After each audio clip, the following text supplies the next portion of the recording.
Wacha nakuja kwa Loemba. Kwanza Loemba hajaletwa na Jairuti. Nani kasema Loemba kaletwa na Jairuti?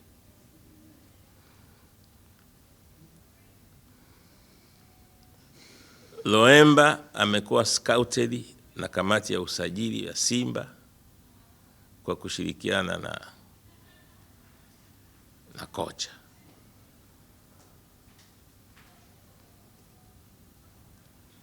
Ila mkataba wa Jairuti unasema atalipia mchezaji.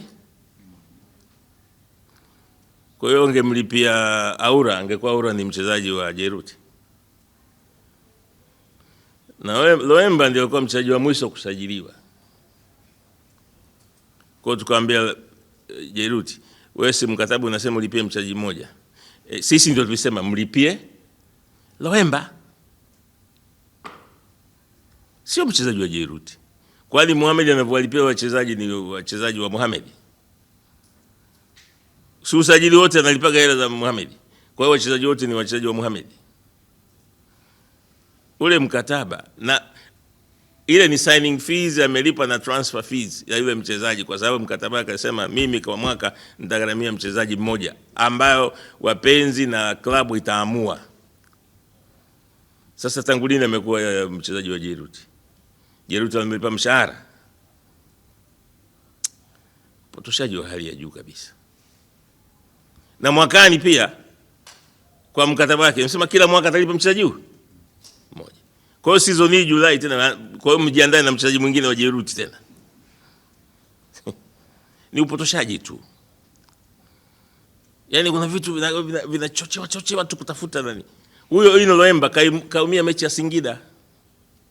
Akatoka. Tangu hapo hajacheza, anaguza majeraha. Na amekuwa anafanya mazoezi ya nje, juzi tu ndio ka train session moja. Mwalimu akasema ngoja amweke kwenye substitute. Tangu mechi ya Singida ile ameumia. Sasa mechi imeenda, mwalimu ameona mechi bado iko vizuri, amefanya sub moja. Mechi inaenda kama vile wakati wote tunafunga goli. Sasa amriski mchezaji ambaye muda mrefu ametoka kwenye maumivu, afu kwenye game yenye high intensity, alafu fikiria ule uwanja ni pia ni artificial.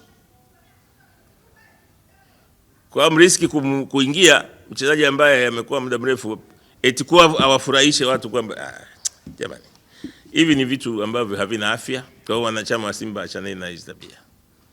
Jairuti amelipa yule mchezaji kama ambavyo watalipa mwakani kumkataba wake tulioingia na mwakani mpaka miaka mitano, atakila mwaka atakuwa anafanya nini? Mchezaji analeta. Kwa hiyo wote watageuka? Hapana. Huyu mchezaji wa Simba mkataba kila kitu kiko cha Simba.